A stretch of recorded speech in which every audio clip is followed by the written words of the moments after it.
akaondoa dhambi zangu. Sikukuu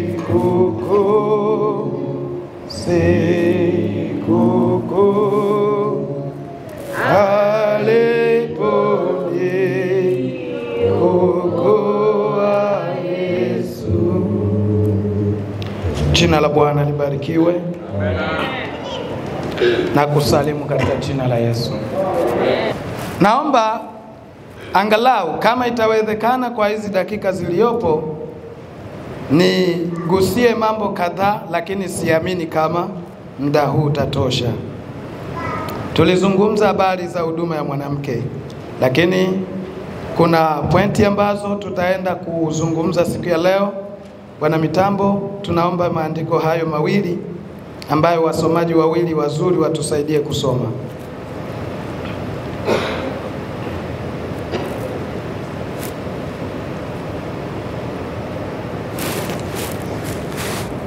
Karibu wasomaji wawili wazuri, kitabu kile cha waraka wa kwanza wa Paulo kwa kijana Timotheo.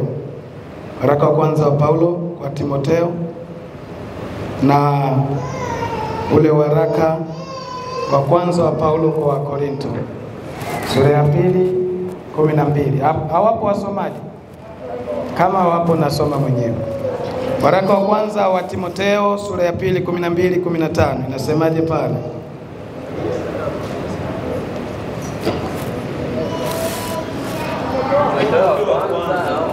Timotheo wa kwanza. Hii haisikilike. Waraka wa kwanza wa Paulo kwa Timotheo sura ya 2:12 hadi 15. Timotheo wa kwanza sura ya 12 hadi 15. 12 nasema hivi.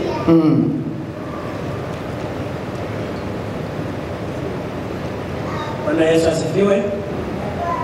12 nasema hivi: simpi mwanamke ruhusa ya kufundisha wala kumtawala mwanaume, bali awe katika utulivu.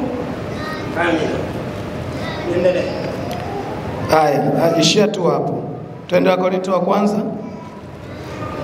Wakorintho wa kwanza sura 2 mstari wa 3. Wakorintho wa kwanza 14:34.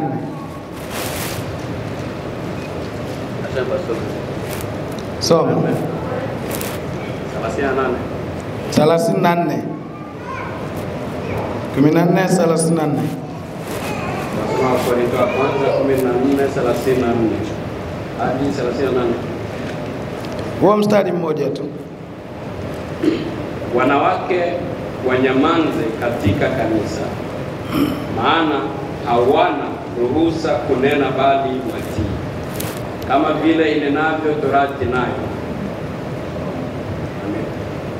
Mbarikiwe. Wasomaji wetu mnasoma kama hamjiamini. Biblia ni ya kwako, hujazima. Haleluya, watu wa Mungu. Amen. Kikawaida mistari hii tuliyoisoma hiyo miwili, kama hatuja litafakari neno la Mungu vizuri,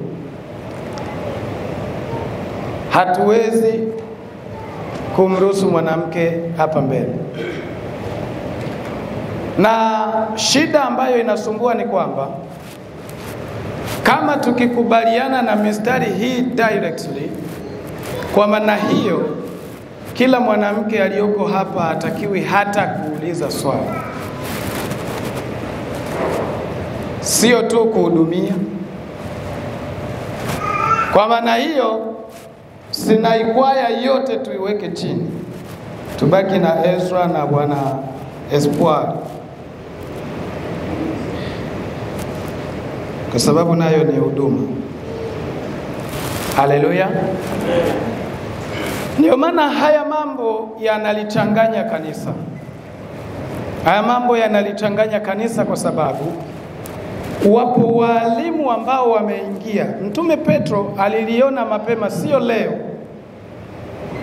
Mtume Petro aliliona mapema sana, akaonya.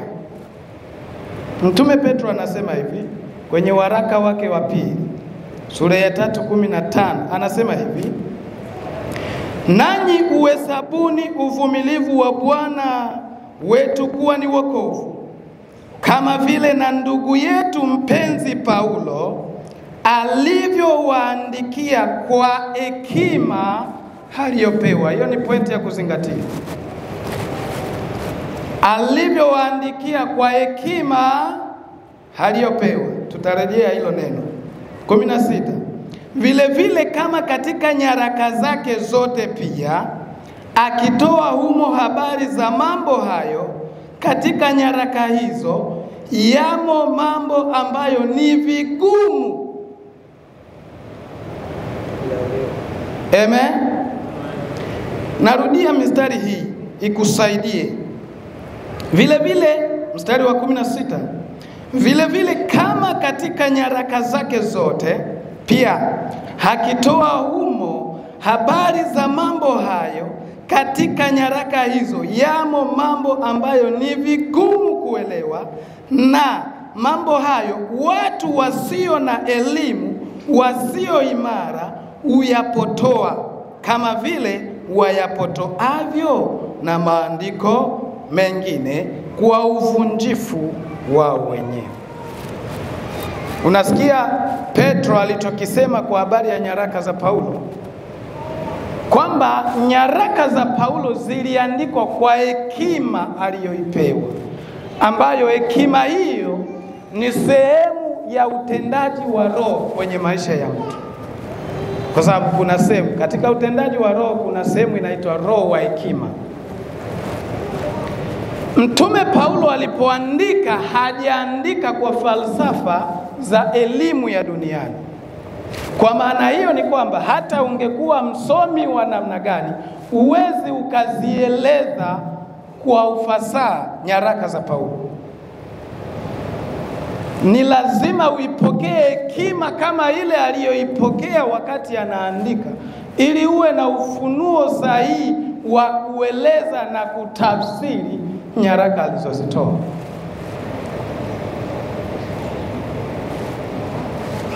Kanisa, haleluya. Kwa maana hiyo ni kwamba haijaanza leo kupotoshwa kwa maandiko au nyaraka alizoziandika Paulo. Tangu kipindi cha mitume bado wapo.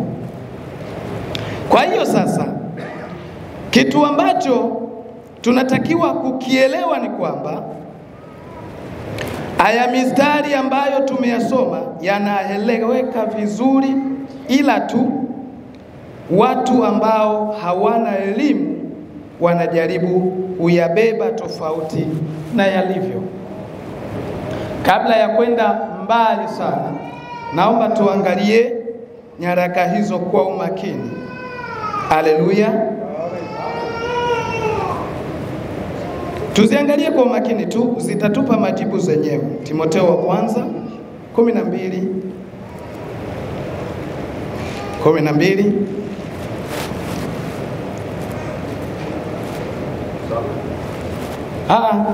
Nasoma mwenyewe.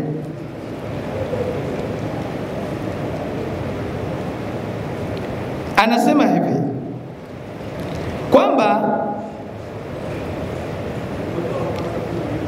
12, tunaanzia mstari wa 12 hapa. Anasema hivi: simpi mwanamke ruksa ya kufundisha. Simpi mwanamke ruksa ya kufundisha. Hilo ni jambo la kwanza ambalo unatakiwa mimi na wewe kwanza tulielewe. Si mpi mwanamke. Katika lugha ya simpi, Mtume Paulo hajamaanisha kwamba Mungu hampi. Tunaelewana vizuri? Ila yeye kama kiongozi hampi mwanamke nafasi. Na kwenye huduma yote ya Paulo alikuwa anajitahidi kile ambacho anakifanya kwa nafasi yake kama Paulo, alikuwa anakiweka sawa sawa, kisingiliane na kilichotoka direct kwa Mungu. Amen. Amen. Kwa hiyo mtume Paulo halikuwa na sababu ya kumwambia Timotheo hapa Efeso hawezi kumpa mwanamke nafasi. Maana Efeso ni mji ambao ulikuwa umemilikiwa na Mungu mke, ambao ni mji katika miji ya zamani iliyofanya ibada ya kumtukuza Mungu mwanamke. Na katika mji huo ibada ya Mungu mwanamke ilipewa utukufu na wanawake, na wanaume wakawa chini ya wanawake wa mahali pale. Ndiyo maana kwenye sentence yake anazungumza vizuri katika hilo. Haleluya. Anasema hivi kwamba simpi mwanamke ruksa ya kufundisha wala kumtawala mwanamume. Tunaelewana vizuri? Bali hawe katika hali ya utulivu, kwa maana Adamu ndiye aliyeumbwa kwanza na Hawa baadaye. Wala Adamu hakudanganywa, ila mwanamke alidanganywa kabisa, akaingia katika hali ya kukosa. Walakini, tunaelewa haya maandiko ninayoyasoma? Kuna lakini hapa chini ambayo kila mhubiri anayegusia andiko hili hawezi akafika hapo. 15 inasema hivi, tuko pamoja? 15 inasema walakini ataokolewa kwa uzao wake, kama wakidumu katika imani na upendo na utakaso pamoja na moyo wa kiasi. Walakini ataokolewa na uzao wake, akidumu katika upendo na umoja na kiasi. Bwana tusaidie sana. Kitu ambacho mtume alikuwa anaonesha hapa ni kwamba wanawake katika jamii yao hawakuwa na nafasi yoyote kwa ajili ya kufundisha au kuwa mtu fulani kama kiongozi kwenye jamii. Tuko sawa? Sasa hilo ambalo walikuwa nalo lilikuwa pointi ambalo lilikuwa limetokana na nini? Na falsafa ya kuasi kwa Adamu na Hawa. Hili sio kwamba ni Mungu ambaye amewaambia. Tunaelewana vizuri? Ni kama vile leo mwenzio akikosea alafu mmekosa wote, mnaanza kutupiana lawama ninyi kwa ninyi. Kwa hiyo Wayahudi waliunda miongoni mwa zile sheria zilizoongezwa baada ya ukimya wa Mungu. Tunaelewana vizuri?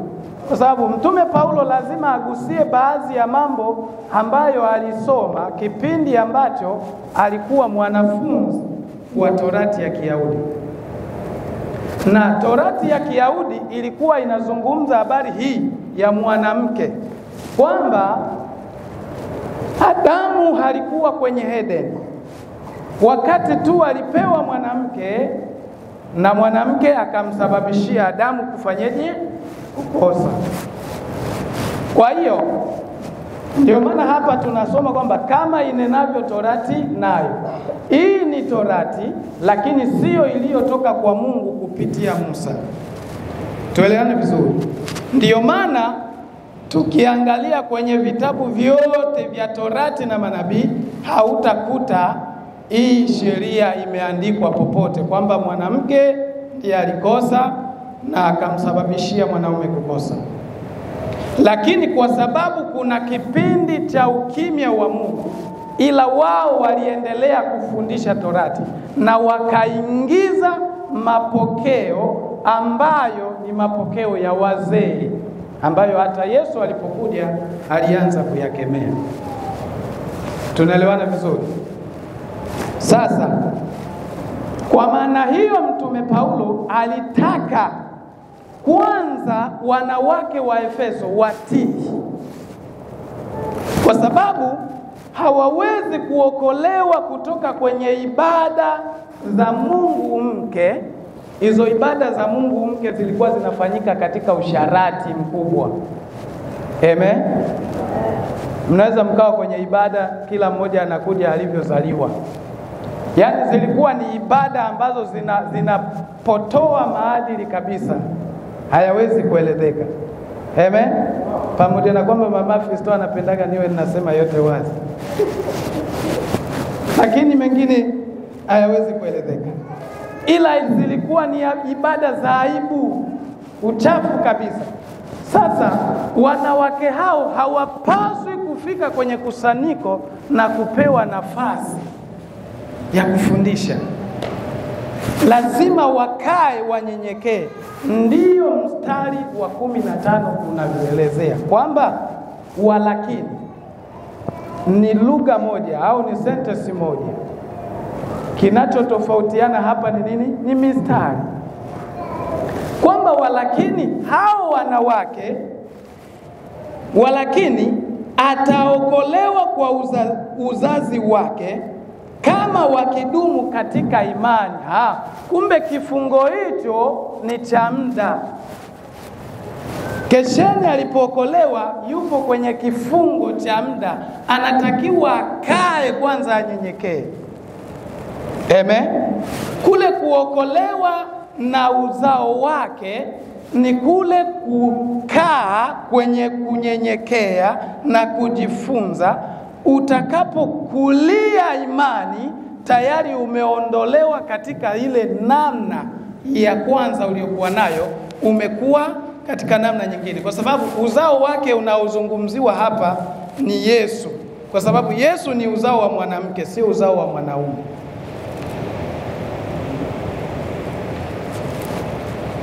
Hivi tunaelewana vizuri?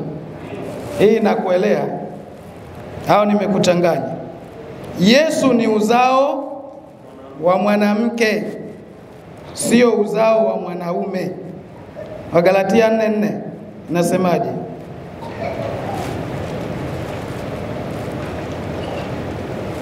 Wagalatia, upate hata nani yako.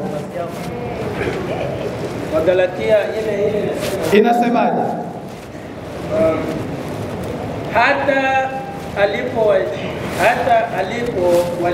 Hata ulipowadia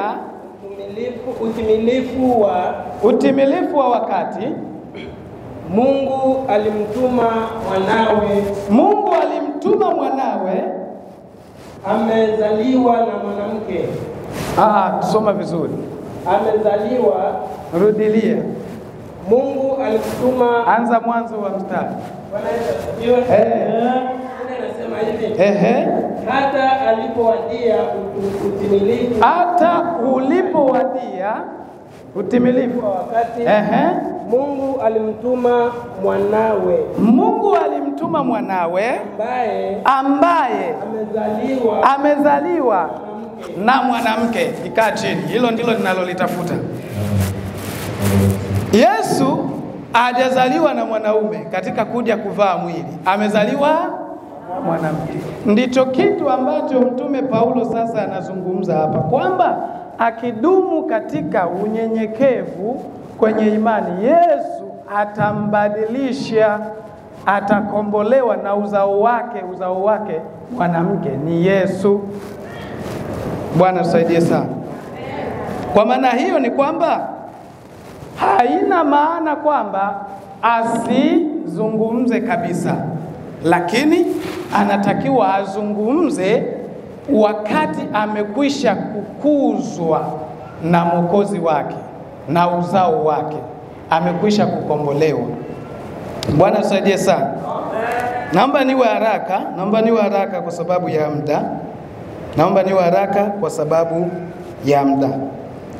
Kwa hiyo sasa kitu ambacho tunatakiwa tujiulize ni kwamba, je, kama Kama kweli ilikuwepo sheria inayosema mwanamke asimtawale mwanaume, tuko sawa? Ambapo hiyo sheria ilitoka kwa Mungu. Je, Biblia yenyewe inasemaje tu ya mwanamke na huduma yake? Tuko sawa sawa? Kama kweli ilikuwa ni sheria iliyotoka kwa Mungu na kuja kwetu, je, huyo Mungu mwenyewe anaweza akajipinga katika kile alichokiagiza? Jibu ni hapana. Haleluya. Swali nyingine, je, kama katika Agano la Kale hiyo ilikuwa sheria iliyoshikiliwa kwa mwongozo wa Mungu, hakuna wanawake walioongoza? Haleluya. Najua ninyi mnamjua tu Debora. Kwa mimi naachana na Debora mnayemjua. Haleluya. Haleluya. Haleluya. Wafalme wa Pili sura ya 22:14. Wafalme wa Pili sura ya 22:14. Wafalme wa Pili sura ya 12 22 inasema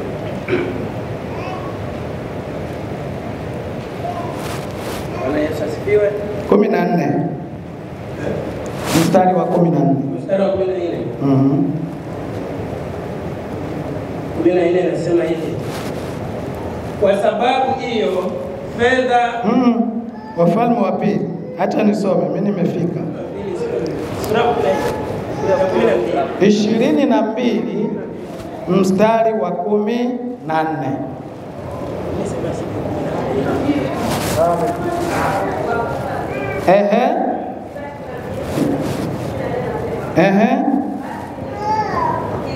Hilkia kuhani Haikamu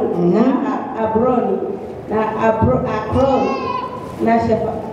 na Shafani na Asaya ndio wakamwendea Hulda nabii mke wa Shalumu mwana wa Tiba mwana wa Alhazi mtunza mavazi ya mfalme. Naye alikaa Yerusalemu katika mtaa wa Pili. Akasema naye. Weka pointi hapo. Weka pointi hapo, lakini ukiwa na muda mwenyewe utajisomea hapo mbele kidogo. Si ndio? Hizi ni habari za mwanamke aliyeitwa Hulda, nabii aliyekuwa katika Yerusalemu, ambaye alibaki nabii pekee aliyetegemewa kusema ukweli kwa kipindi chake. Amen. Kwa hiyo makuhani hawakwenda madhabahuni mpaka waje kwake, na katika kile ambacho alikifanya kama nabii Hulda ndicho kilisaidia Yerusalemu, kilisaidia Israeli kwa wakati wake. Ukisoma wewe mwenyewe hapo mbele utaona kwamba maandiko yanasema hivi: alizungumza bila woga, akimwambia au akiwaambia wajumbe wa mfalme kumfikishia mfalme taarifa ya kuboresha kutengeneza taifa. Hasa kuna mtu anakuambia hakuwepo nabii mwanamke tangu zamani. Haleluya. Bwana tusaidie sana. Kwa maana hiyo ni kwamba manabii hawa walikuwa wanafanya kazi ya madhabahuni ambayo ni tofauti na hii madhabahu tulionayo leo. Bwana tusaidie sana. Hakuna mtu ambaye aliweza kuzungumza na Mungu kipindi hicho isipokuwa nabii. Hata makuhani, labda wale ambao walipewa huduma mbili tofauti, kwa sababu Mungu anaweza akakupea vitu viwili. anaweza akakupea. Aliyechaguliwa tu na Mungu kwa ajili ya huduma ya ukuhani hakufanya lolote isipokuwa amjie nabii, na nabii ndiye alikuwa na sauti la kuongoza nchi, ambapo mfalme akienda tofauti na sauti ya nabii, moja kwa moja nchi imeharibika. Bwana Yesu atusaidie sana. Amen. Kwa sasa tukimuona nabii tunamuona kiongozi aliyeliongoza taifa, kwa sababu mfalme hakufanya jambo mpaka nabii aseme, na kiongozi au mfalme akifanya tofauti na nabii alitoleta, mambo yameharibika. Haleluya. Nani kiongozi sasa? Bwana tusaidie sana, kwa sababu uchungaji wa zamani ni tofauti na uchungaji wa leo. Huduma 5 za kanisa leo zilikuwa zimewekwa ndani ya huduma 2, nabii na kuhani. Basi kwa sasa kama tunamuona nabii mwanamke, kipindi ambacho wale wanaokataa huduma ya mwanamke wanasema kwamba ni Torati nayo inasema hivyo, hawajaelewa neno la Mungu.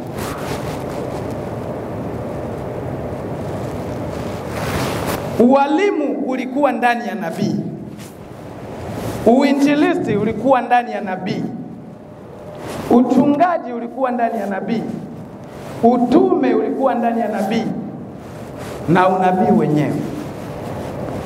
Hizo huduma zote. Haleluya. Naomba tusogee mbele kidogo, sijui nimeeleweka hapo.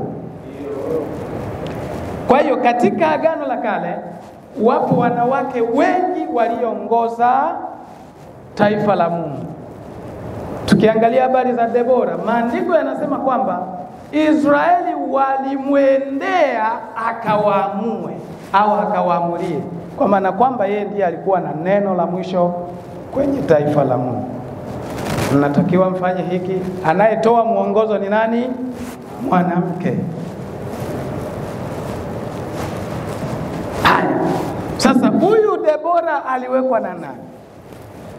Huyu Hulda aliwekwa na nani? Aliwekwa na wanadamu? Debora aliwekwa na Mungu. Aha. Kumbe tumekubaliana kwamba hii Torati inayosemwa kwamba ilikuwa inamkataza mwanamke ni iliyoundwa na Wayahudi wakati wa ukimya wa Mungu, kwa sababu Mungu alikaa miaka 400 ya kuto kuzungumza. Na siku zote tujue kwamba mahali popote, huduma yoyote ambayo haina sauti ya Mungu, lazima kuna akili za watu zitaingia, mwongozo wa watu utaingia, mitazamo ya watu itaingia. Haleluya. Okay. Kwenye Agano la Kale ni mengi. Sasa tumuoji ndugu Paulo naye. Mtume Paulo, ulipozungumza wanawake wanyamanze, unataka kumaanisha nini? Akina Kesheni wanatubiria hapa na upako, wanyamanze tena. Paulo unasemaje? Haleluya. Tumuoji kwanza Paulo. Hivi Paulo, kule kunyamanza kwa akina Kesheni kweli ulikuwa unamaanisha nini? Wakorintho wa kwanza 5 11:5. 11:5. 11:5. Wakorintho wa kwanza 11:5. 11:5 nasema. Aha. Bali kila mwanamke asalipo au anapoutubu. Kila mwanamke azalipo au anapoutubu. Ishia hapo.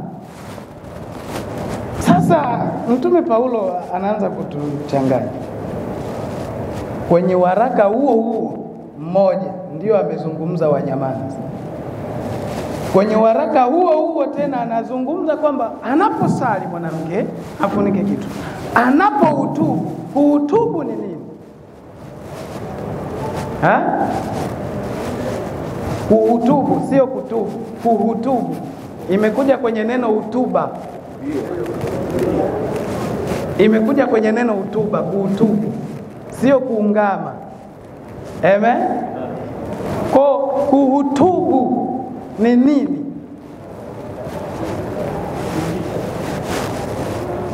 Haleluya. Kutoa hutuba ni nini? Vyovyote, hata kama iwe ni kuimba sawa, lakini kutoa hutuba ni nini? Vyovyote mnavyojibu, lakini si amesema, si amezungumza. Amen. Sawa, wengine hata wakisema kutoa hutuba ni kulalamika. Okay, Paulo amesema wanyamaze. Sasa hapo mbona ameruhusu wafungue vinwa? Haleluya. Haleluya. Yule mtu